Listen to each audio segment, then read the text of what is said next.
kabar? Saatnya Anda menyimak berita Makassar bersama saya, Gisa Febila.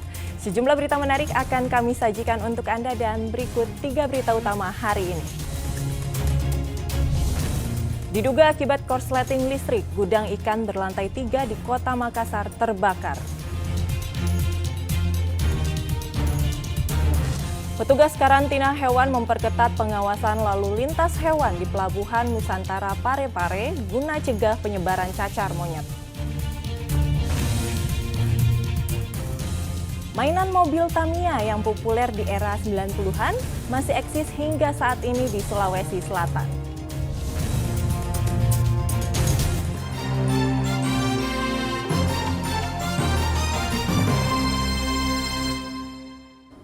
Diduga akibat korsleting listrik, gudang ikan berlantai 3 di kota Makassar terbakar. Beruntung kobaran cepat dipadamkan petugas damkar bersama warga.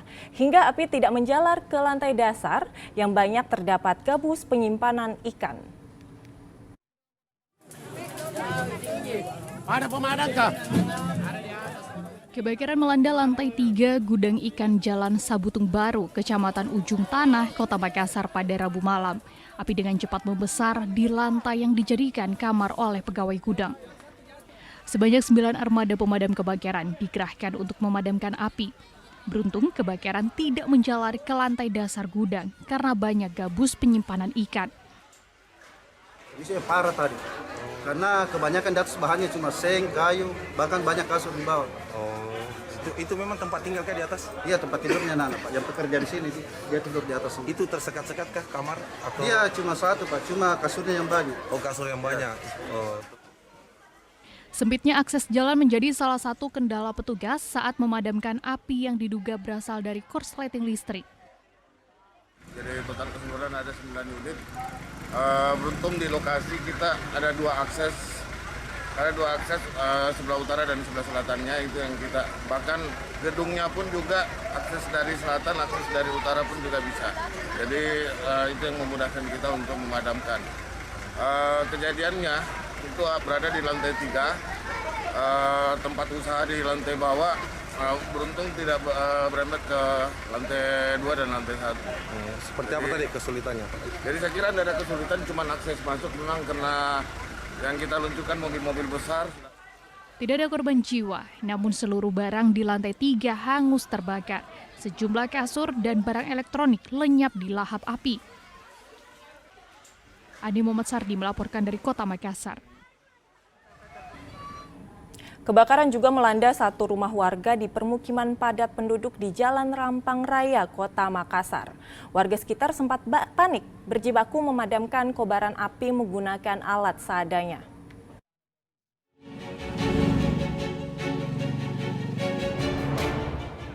Api dengan cepat menghanguskan bagian atap rumah semi permanen di permukiman padat penduduk di Jalan Rampang Raya, Kecamatan Panakukang, Kota Makassar pada Rabu siang. Kencangnya hembusan angin ditambah cuaca panas terik matahari membuat api cepat merambat dan menghanguskan bagian atap plafon lantai 2 rumah warga. Sebelum pemadam kebakaran tiba, warga sekitar berjibaku memadamkan api menggunakan alat seadanya.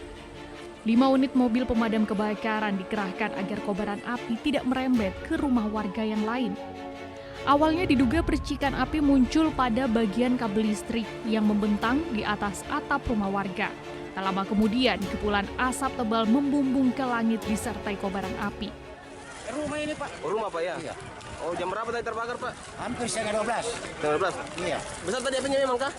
Besar apinya. Besar ya? Iya.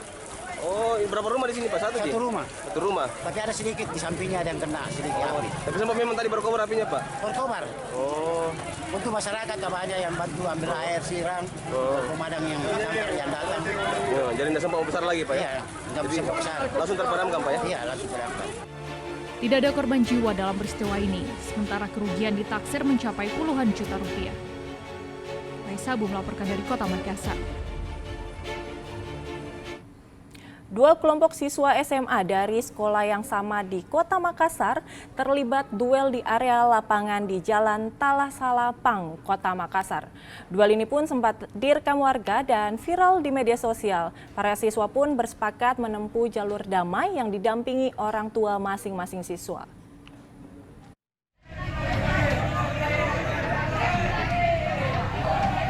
Video perkelahian antara siswa di area lapangan di Jalan Talasalapang, Kecamatan Rapocini, Kota Makassar terjadi pada 31 Oktober lalu.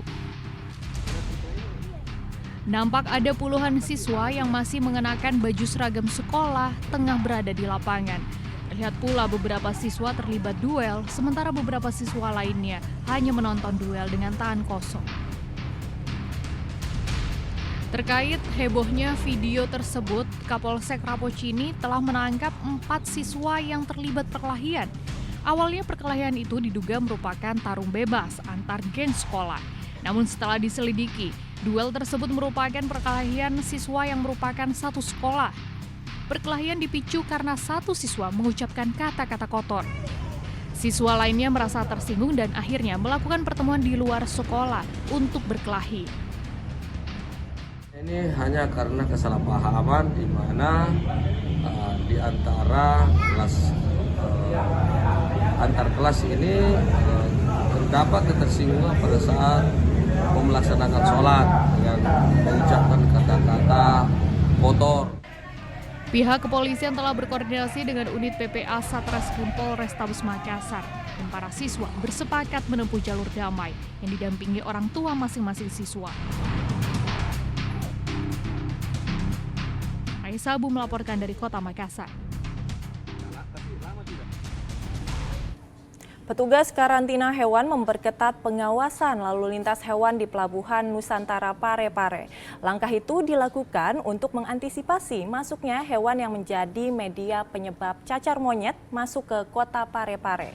Hewan media pembawa cacar monyet diantaranya monyet, tupai, serta tikus.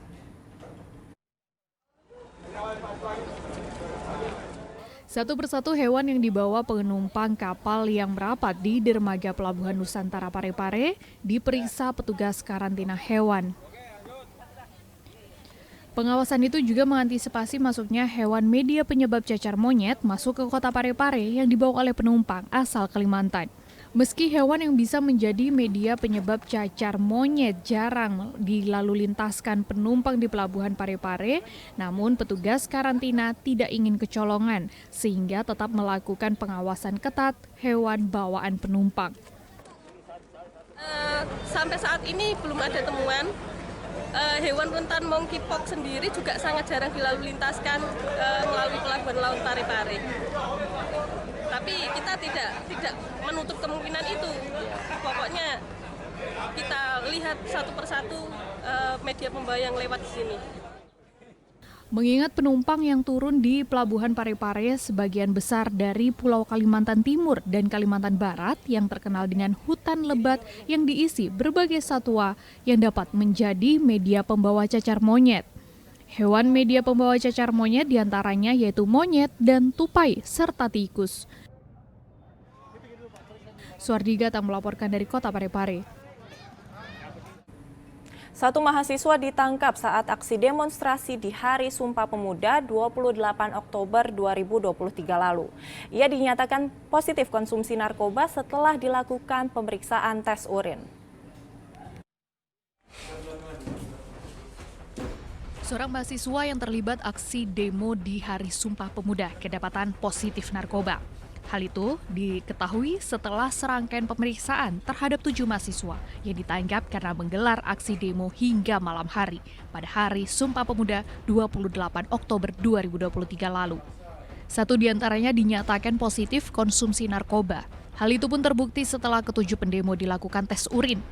Mahasiswa yang positif narkoba itu diketahui berinisial RY, 20 tahun, yang merupakan mahasiswa dari salah satu sekolah tinggi swasta yang ada di Kota Makassar. Dari hasil pemeriksaan polisi, RY membeli narkoba jenis sabu itu seharga Rp200.000. Barang haram itu didapat melalui akun media sosial Instagram. Konsumsi narkotika jenis metafetamin atau sabu-sabu pada hari Kamis tanggal 26 Oktober tahun 2023 sekitar pukul 21 di Perumahan Mutiara Jara, Kabupaten Goa. Artinya sebelum kegiatan pelaksanaan di flyover, jadi laki-laki RJ ini mengkonsumsi narkotika jenis sabu. Sementara RY tidak ditahan, melainkan dikirim untuk menjalani rehabilitasi. Sat Narkoba Polrestabes Makassar juga melakukan penyelidikan lebih lanjut terkait akun media sosial yang menjajakan narkoba jenis sabu tersebut. Andi Muhammad Sardi melaporkan dari Kota Makassar.